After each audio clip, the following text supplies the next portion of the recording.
여호수아 6장 1절에서 10절 말씀을 갖고 말씀을 전하겠습니다. 제목은 놀라운 하나님의 방법입니다.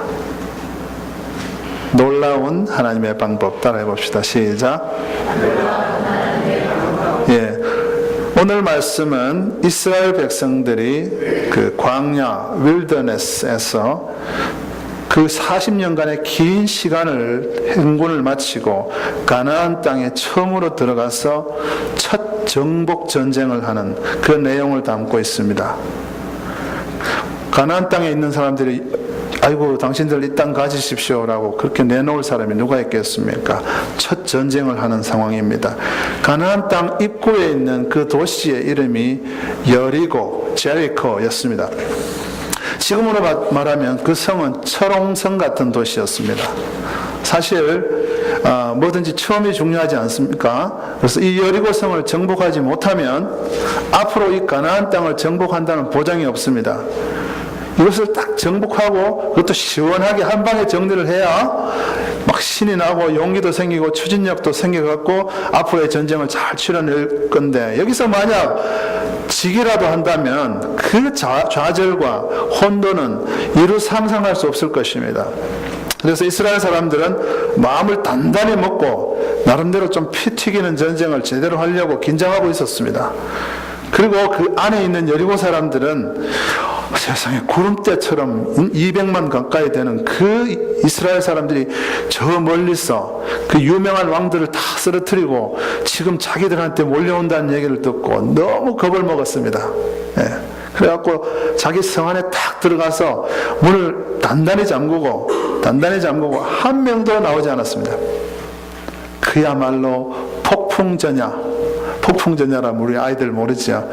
스톰이 오기 전에 조용한 상태를 말합니다. 그런 긴장감이 팽팽하였습니다. 그런데 여호수아를 통하여 하나님께서 너는 이렇게 싸우라 저렇게 싸우라는 하나님의 명령이 내려왔는데 정말 이상한 명령이 내려왔습니다. 요약해 드리면 이렇습니다. 너희들은 6일 동안 하루에 여리고성을 한 바퀴씩 이렇게 돌 때 사람들은 입을 꽉 다물고 오로지 제사장들만 나팔을 불면서 하나님의 그 언약궤를 들고 가면서 그렇게 한 바퀴 돌고 집에 와서 자라는 겁니다. 텐트에 들어가서. 뭐 성을 오를 때는 어떻게 오르고 사다리는 어디에 걸치고 뭐 활은 어디에서 쏘고 군대는 어떤 식으로 파상 공격을 하고 뭐 이런 전략은 하나도 말해주지 않고 지금 적들이 긴장해서 내려다보고 있고 언제 위에서 뭘 던질 수도 있고 막 그런 아주 위험한 상황인데 그냥 하루에 한 바퀴씩 돌고 와서 쉬어라 이렇게 얘기합니다. 이런 얘기를 들으면 여러분은 어떻겠습니까? 그거 참 괜찮은 계획이다.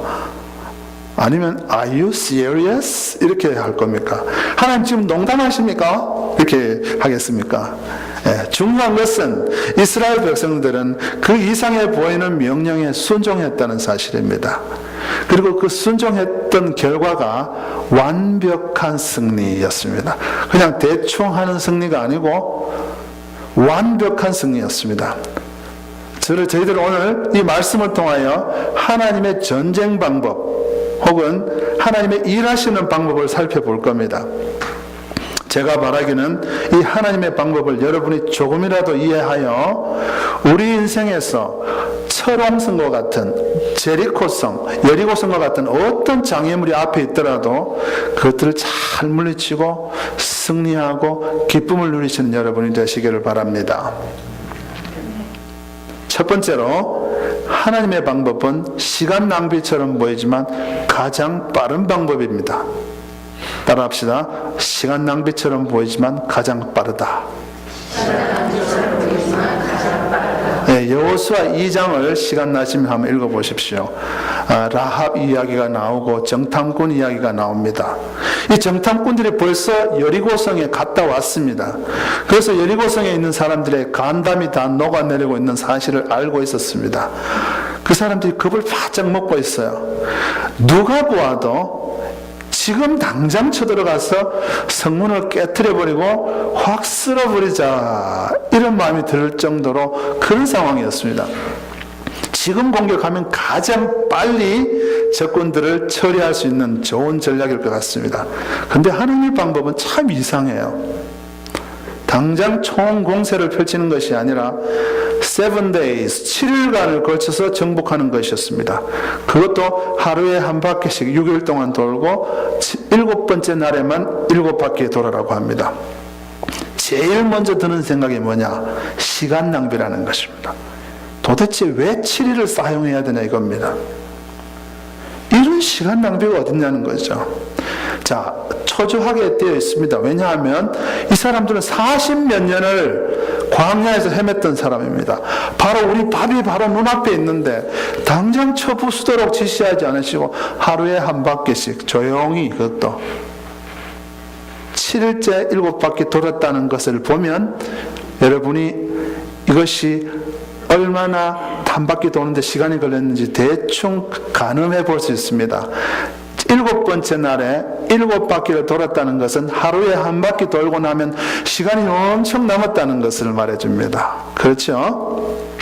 에너지도 많이 남습니다. 도대체 오후에 뭐하지? 전 한 바퀴 돌고 왔어요. 시간이 너무 많이 남아요. 아직 해가 중천에 뜨지도 않았어요. 아침이에요, 아직. 아침에 일찍 일어나서 돌았기 때문에. 그런데 돌아와서 그냥 잤습니다. 너무 이상합니다. 사람들이 수군거리기 시작합니다. 이건 뭐야? 시간 왜 이렇게 낭비해? 예. 한국 사람 얘기 좀 하겠습니다. 우리 한국 사람들 정말 성격 급합니다. 저도 계단을 옛날에 한 3개 내지 5개씩 한꺼번에 오르던 사람입니다.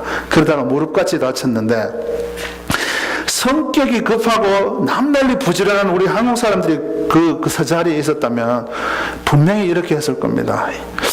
6바퀴 플러스 7바퀴는 13바퀴인데 그걸 뭐 7일에 나누어서 도나 하루에 다 돌아버리지 뭐. 뭐 조금 일찍 일어나고 조금 늦게 자면 되지 뭐. 그러면서 그냥 가서 열심히 13바퀴를 하루에 다 돌아버립니다. 예.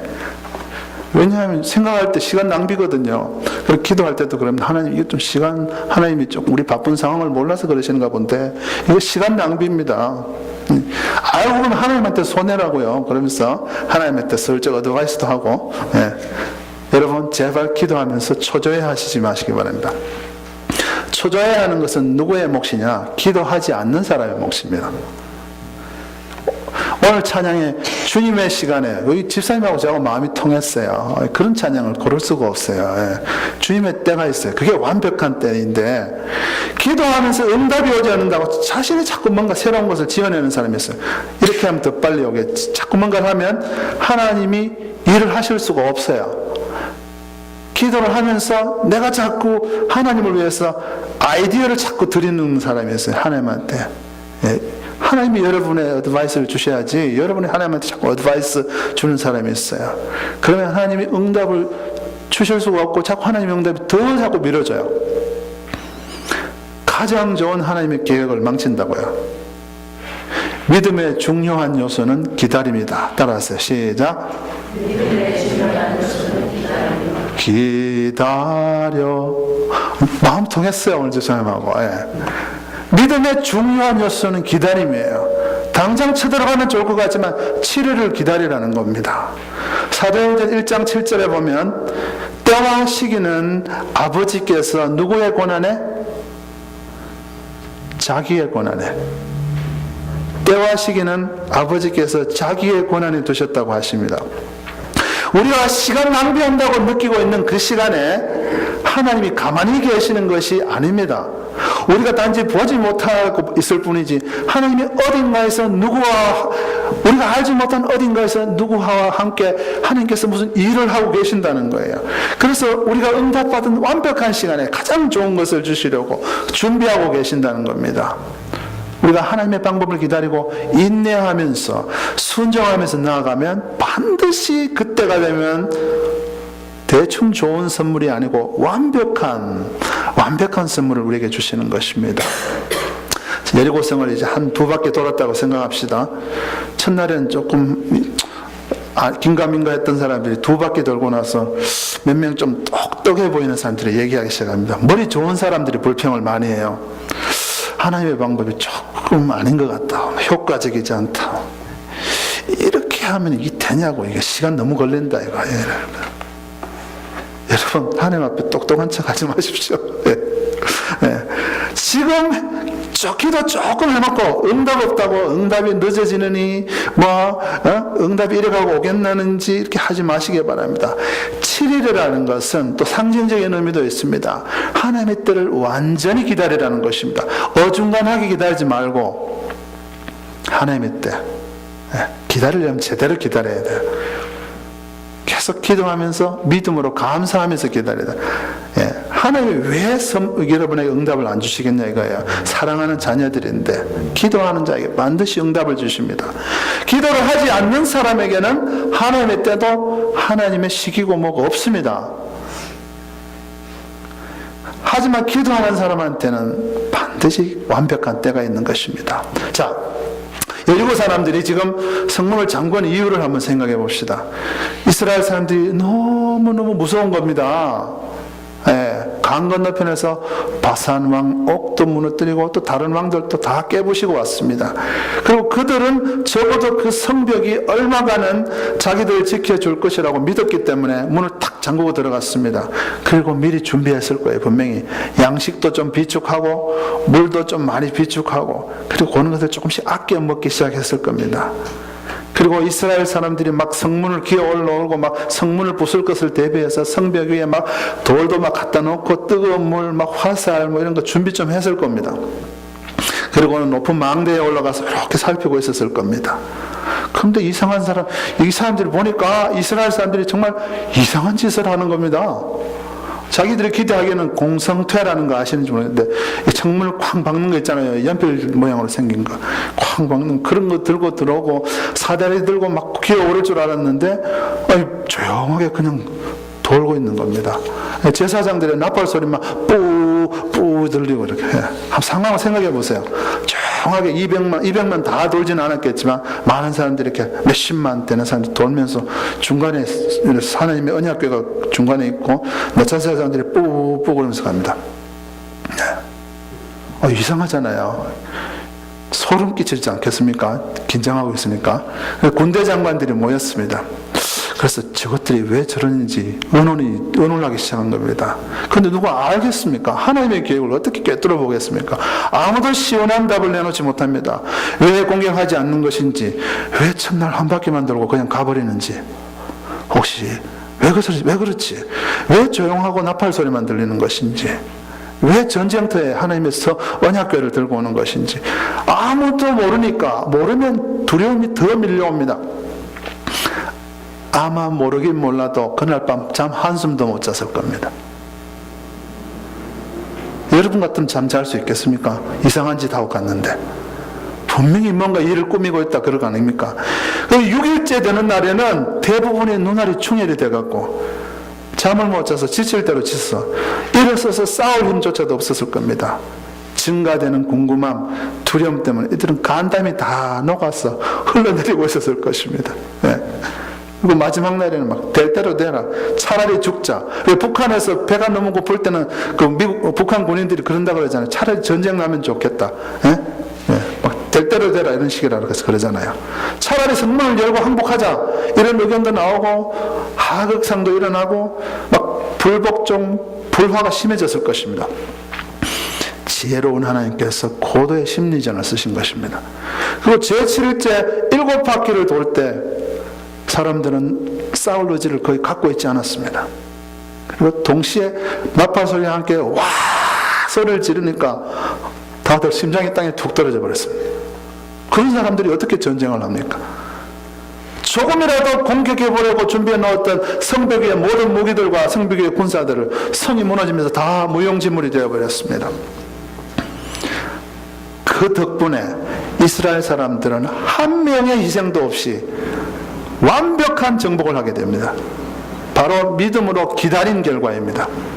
우리가 서두르면 적어도 몇천 명은 죽게 되어 있습니다. 한 명도 죽지 않았습니다. 그 정복하기까지 서둘렀다면 일주일이 아니라 몇 달이 걸렸을 수도 있습니다. 그래서 하나님의 방법은 가장 느린 것 같지만 가장 빠르다는 것입니다.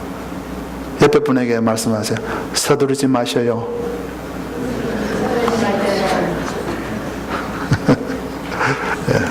둘째로 하나님의 방법은 가장 어리석게 보이지만 가장 지혜로운 방법입니다.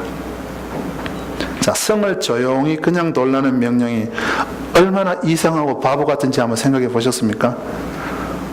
돌면서 기라도 한번 죽여야 될 거 아닙니까? 성문 위에 있는 군인들, 보통 적군들이 보이면 막 욕하고 지나갑니다. 기 죽이려고. 남자애들 고등학교 때 보니까 막 싸울 때도 한 명이 나중에 터지더라도 싸우기 전에는 서로 잡아먹을 수 있을 것처럼 서로 막 욕하고 그러더라고요. 한마디로 하면서 돌멩이라도 하나 던지고 위협이라도 하고 고함이라도 한번 질러야지. 창 끝으로 이렇게 성벽을 한번 건드려 보기라도 해야지. 아무것도 못하게 합니다. 그리고 제사장은 뭡니까? 왜 제사장이 전쟁터에 나갑니까? 성궤를, 그 언약궤를 어깨에 메고 갑니다. 그리고 그 사람들이 나팔 분다고 적군이 한 명이라도 죽습니까? 얼마나 바보같이 보입니까? 예. 전쟁에 나갈 때 군인들의 기본은 뭔지 아십니까? 몸이 가벼워야 된다는 것입니다.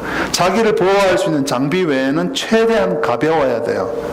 그래서 우리 전쟁사를 이렇게 훑어보면 총도 자꾸 작아지고 가벼워졌어요. 그러면서 멀리 나갈 수 있는 총. 그래서 그런데 전쟁에 나가는 사람들이 제사장과 이 언약궤를 메고 이렇게 나갑니다. 이거는 전쟁에 옆에서 공격하면 난 죽겠소 하는 그런 방법입니다. 참 어리석게 보입니다. 그 제사장들이 총도 갖고 있지 않고 칼도 갖고 있지 않고 아무 무기도 없었어요. 갑자기 옆에서 성문을 열고 공격해 들어오면 바로 죽을 수밖에 없습니다. 한마디로 말해서 이들의 방법은 굉장히 바보 같은 어리석은 방법처럼 보였습니다. 여러분, 성경책을 한번 펼치고 하나님의 말씀을 묵상해 보세요. 이렇게 하라, 저렇게 하라, 이건 하지 말라. 그럴 때 많은 분들이 생각합니다. 이건 바보 같은 짓이다. 이렇게 하면 요즘 세상에서 못 살아남는다. 이건 분명히 손해보는 짓이다. 여러분, 하나님이 여러분에게 이상한 명령, 이상한 길을 걷게 하실 때가 있다는 사실을 꼭 아셔야 됩니다. 그럴 때 꼭 기억하셔야 될 것은 하나님이 여러분의 순종을 보기를 원하신다는 겁니다. 세상에 똑똑해 보이는 방법 때문에 하나님의 방법, 하나님의 지혜를 무시하지 않나 하나 보시는 것입니다. 여러분, 아무리 어리석어 보이는 하나님의 방법도 가장 효과적이라는 것을 깨닫고 믿으셔야 합니다. 사실 이들이 계속해서 나팔만 불고 그 와중에도 언약궤를 계속 갖고 돈 것은 이유가 있습니다. 그 하나님의 계획 속에는 의미가 있습니다. 자, 여러분 상상의 나래를 한번 펼쳐보십시오. 자, 많은 군인들이 조용히 돌고 있습니다. 그리고 그 군인들 뒤에 제사장 7명이 나팔을 불면서 갑니다. 그 뒤에 언약궤를 맨 제사장들이 있습니다. 그 뒤에 역시 침묵하는 군인들이 많이 따르고 있습니다. 자, 성벽 위에서 볼 때 어디에 제일 눈이 가겠습니까? 조용히 가고 있는 군인들에게 가겠습니까? 아니면 그 언약궤에 눈이 가겠습니까? 소리 나는 쪽에 눈이 가게 되어 있습니다. 그렇다면 계속해서 7일 동안 초점을 계속 언약궤에 주는 겁니다. 행진하는 사람도 또 여리고성 안에 있는 군인들도 즉 이렇게 계속 돌면서 선포하는 메시지가 있습니다. 전쟁은 우리가 하는 것이 아니고 하나님이 하실 거라고 계속 선포하는 것입니다. 계속 적군의 시선과 우리의 시선 다 그게 모아집니다. 그런 면에서 이 전쟁은 예배로서 한 전쟁이었습니다. 이들의 행진은 단순한 행진이 아니고 예배였다는 사실입니다. 잘 들으세요. 하나님이 우리 가운데 계신다. 그분이 우리를 위해서 싸울 것이다. 하나님이 우리 안에 계신다. 그분이 우리를 위해서 싸우실 것이다 라는 것을 계속 나팔을 불면서 알려주는 것입니다. 이 나팔은 찬양이었습니다. 그런 면에서 우리는 깨달아야 됩니다. 예배는 결코 어리석은 시간 낭비가 아니라는 겁니다. 여러분, 바쁠 때 예배하러 나와야 됩니다. 그 사람들이 초조한 가운데 계속 예배를 드렸습니다. 돈 벌 시간도 없는데 교회에 나와서 예배하고 봉사하고 찬양하는 것이 바보스럽다는 얘기를 들어보신 분 손 한번 들어보세요. 한 번도 안 들어보셨어요? 주변에 다 믿음 좋은 사람만 있습니까? 저는 많이 들어보았어요. 바쁜데, 공부하기도 바쁜데 무슨 교회 가서 예배를 드리냐? 어리석게 보인다는 것입니다. 그러나 그들은 7일간 예배를 드린 것입니다. 여러분, 가장 인생을 지혜롭고 효과적으로 사는 것이 바로 예배 먼저 하는 겁니다. 사실 자기 힘으로 인생을 다 계획하고 사는 사람만큼 어리석은 사람이 없습니다. 다들 영적으로 병들어 있기에 자기 힘으로 사는 사람이 지혜롭다고 생각하는 경향이 있습니다. 그리고 교회에 나와서 뭐 이렇게 기도하면 나약해 보이고, 교회에 나와서 예배드리는 데 시간 보내면 어리석다고 다들 생각하는 경향이 있습니다. 그런데 정말로 지혜로운 사람은 자기 할 일은 열심히 하되 인생의 정말 어려운 문제들은 하나님이 하도록 맡기고, 이것은 하나님이 하실 것이다 라고 선포하고 자기들은 그 시간에 예배하는 사람입니다. 7일 동안 예배하는 결과 어떻게 되었습니까? 성에 손가락 하나 되지 않고 성이 무너졌습니다. 예배를 잘하면 하나님이 여러분의 그 엄청난 어려운 문제를 다 여러분 손가락 하나 되지 않고 다 해결해 주신다는 겁니다. 이것이 예배라는 증거가 몇 가지 더 있습니다. 오늘 본문 말씀 아랫부분을 시간이 나실 때 읽어보세요. 자, 먼저 한 가지. 7일 동안 돌았다는 것은 안식일에도 돌았다는 겁니까? 돌지 않았다는 겁니까? 돌았죠. 네, 안식일이 그 7일 중에 하루입니다. 안식일에 일을 못하게 하시는 거 여러분 아시죠? 하나님이 왜 7일 동안 돌게 하셨냐? 이것이 예배 행위니까 그런 겁니다. 그리고 또 그 밑에 읽어보시면 거기에 성에서 모든 얻은 것들 하나도 사람들이 갖지 못하게 하셨습니다. 몽땅 하나님께 짐승도 사람 다 죽이라고 했고, 그 모든 수확물들, 금, 은, 모든 것들 하나님께 다 드리라고 했습니다. 바로 하나님이 이 행위를 예배를 보셨다는 증거입니다. 여러분, 아이들, 요즘 뒤에 아이들이 오늘 많이 앉아있는데, 아이들이 처음에 어릴 때는 우리 부모가 세상에서 최고라고 생각합니다. 그런데 사춘기가 오고 몸에 변화가 나타나고 그 다음에 나타나는 생각이 뭐냐? 우리 부모님이 제일 바보 같다고 하는 생각입니다. 제일 쪼다 같다는 생각을 하는 겁니다. 예. 그때부터 자기들이 제일 똑똑하다고 생각하는 거죠. 예. 사실 이것이 얼마나 바보 같은 생각입니까? 자기가 똑똑해봤자 얼마나 똑똑합니까? 그리고 나중에 되면 세상을 오래 사는 부모님이 자기들보다 더 지혜롭다는 것을 그제서야 깨닫게 되는 것입니다. 마찬가지로 우리가 신앙적으로 성숙하면 어리석어 보이는 하나님의 방법이 정말 지혜로운 방법이라는 것을 깨닫게 된다는 것이죠. 신앙이 약할수록 말씀에 순종하지 않는 이유가 바로 거기에 있습니다. 바보스러워 보이거든요. 안식일을 기억하여 거룩히 지키라. 먹고 살기도 바쁜데 하나님 내 먹여주실 겁니까? I don't think so. 그러면서 못 오는 겁니다. 왜냐하면 하나님의 방법이 어리석게 보이니까. 신앙이 자라면 나올 수 있다는 겁니다.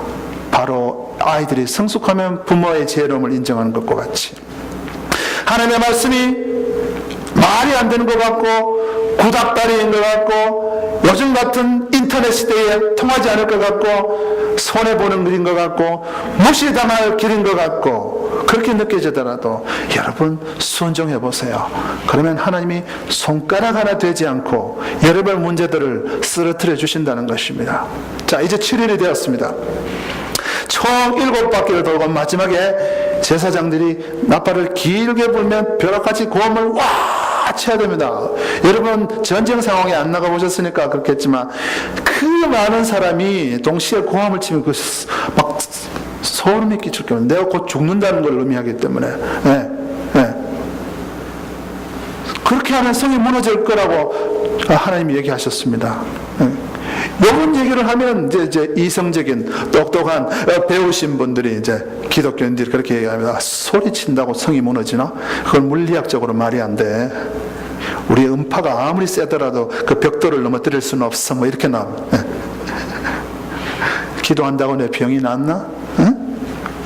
말씀 본다고 내 영이 뭐 깨끗해지고 뭐 내 믿음이 자라나? 11조 한다고 내가 뭐 잘 될 거냐? 계속 따지고 든단 말입니다. 바로 그 군인들이 그때 할 수 있는 질문입니다. 그 벽돌 든든한 막 100kg도 넘는 그걸로 쌓아 올린 성벽이 소리친다고 어떻게 무너지냐, 충분히 따질 수 있는 상황이었습니다. 그런데 무너졌다는 겁니다. 그 도시를 두르고 있던 긴 성벽이 동시에 무너지고 고함 소리가 확 나는 거 한번 상상해 보십시오. 예, 무너졌다는 겁니다. 예. 고린도전서 1장 25절 하나님의 어리석음이 사람보다 지혜롭고 하나님의 약하심이 사람보다 강하니라. 여러분의 지혜를 의지하지 말고 하나님의 지혜를 의지하시기 바랍니다. 예. 첫 번째는 뭐라고 했어요? 하나님의 방법은 시간 낭비 같지만 가장 빠르다. 두 번째로 하나님의 방법은 어리석은 길 같지만 가장 지혜로운 것이다. 예. 이게 제가 덧붙여서 한 가지만 말씀드리고 설교를 마치겠습니다. 하나님의 방법대로 산 그 결과는 믿음 있는 자만 볼 수 있다는 것입니다. 자, 여기서 하나님이 하신 방법이 이겁니다. 손가락을 대지 않고 무너뜨리셨습니다. 그리고 하나님이 자신의 모습이나 천사의 모습을 전혀 드러내지 않고 우연과 평상시의 일을 가장하듯이 무너뜨렸습니다. 무슨 말인가 하면 하나님 우리에게 기적을 주실 때 짠 나타나셨어. 내가 한다. 잘 봐. 나 하나님이지. 내가 한다. 병 고쳐진다. 자, 이렇게 고치는 게 아니라는 말입니다. 그러면 안 믿을 사람이 한 사람도 없어요. 하나님은 항상 숨어서 기적을 일으키시되, 기도에 반응해서 기적을 일으키시되 일상과 우연을 가장해서 기적을 주십니다. 그 이유가 있습니다. 믿음 있는 사람만 볼 수 있게. 성이 쫙 무너졌습니다. 이스라엘 사람들은 압니다. 아, 순종했더니 하나님이 하셨구나. 내가 비록 손가락 하나 되지 않았지만, 그러나 이것을 듣고 전해들은 후세들, 이스라엘 사람들, 아마 우연히 그게 성의 기초가 조금 낡아서 녹이 뭐 좀 이렇게 돼서 집안이 좀 약해지고 무너질 때가 돼서 우연히 타이밍이 맞지 않았을까? 요딴 소리를 한단 말입니다. 예. 여러분, 믿음 없으면 아무리 여러분의 삶 속에 기적이 일어나고 여리고성이 무너지고 홍해가 갈라져도 하나님이 보이지 않아요. 믿음 없으면 여러분의 자녀가 아무리 평안하게 잘 되고 건강하고 여러분의 가정이 잘 돌아가고 해도 다 여러분이 잘나서 그런 걸로 생각된단 말입니다. 내가 조금 운영은 잘해. 남들이 다 그렇게 인정한다고. 내가 조금 머리가 좋으니까 우리 아이가 머리 좋은 거지 뭐. 그게 바로 믿음 없는 소리라는 겁니다. 믿음이 없으면 하나님이 하신 일이 안 보여요. 네. 암이 치료받았다고 칩시다. 믿음 있고 기도한 사람, 하나님이 치료해 주셨다. 감사하고 기쁨에 충만하고 평안합니다. 똑같이 암을 낳아도 믿음이 없는 사람은 내가 긍정적인 마음을 가졌더니 많이 웃으라고 해서 웃었더니 병이 사라졌다고 이딴 소리를 하고 있습니다. 네. 하나님께 크레딧을 주는 것 외에 다 모든 것을 이유로 갖고 들어옵니다. 여러분, 믿음을 가지세요. 그러면 여러분 마음속에 첫째 감사가 넘쳐납니다. 왜? 하나님이 하신 일들이 막 보이거든요. 와, 아이고 아버지 이것도 감사하네요. 감사가 넘치면 그냥 뭐가 오겠어요? 기쁨이 넘치는 겁니다. 아이고, 누가 뭐라 그래도 기쁨이 넘친 사람 신경질 잘 안 내요. 너무 기쁘니까. 너무 평안해요. 불안하지 않아요. 하나님이 함께 하신다는데 어떻게 불안하겠어요? 이런 것을 믿음 없는 사람에게 죄송하지만 전해줄 수가 없어요. 아무리 말해줘도 못 알아들어요. 이건 이해가 안 된단 말이에요. 네. 여러분 꼭 이런 믿음 갖고 이 기쁜 평안 누리시기 바랍니다. 네. 아멘. 네. 제가 요약해 드리겠습니다. 하나님의 방법은 아무리 늦은 것 같아도 가장 빠른 방법입니다. 두 번째로 하나님의 방법은 어리석어 보이지만 가장 지혜로운 방법입니다. 여러분, 그렇기 때문에 아무리 바빠도 기도하시기 바랍니다. 아무리 하나님의 말씀이 말이 안 돼 보여도 순종하시기 바랍니다. 손해가 될 것 같아도, 여러분 이렇게 사심으로 말미암아 여러분 앞에 어떤 장벽이 있다 하더라도 하나님의 능력으로 다 깨트려버리고 기쁨과 평안과 그런 정복의 기쁨, 완벽한, 신속하게 완벽한 때에 그것을 넘어뜨리는 하나님의 그 능력을 체험하시기 바랍니다. 기도하시겠습니다.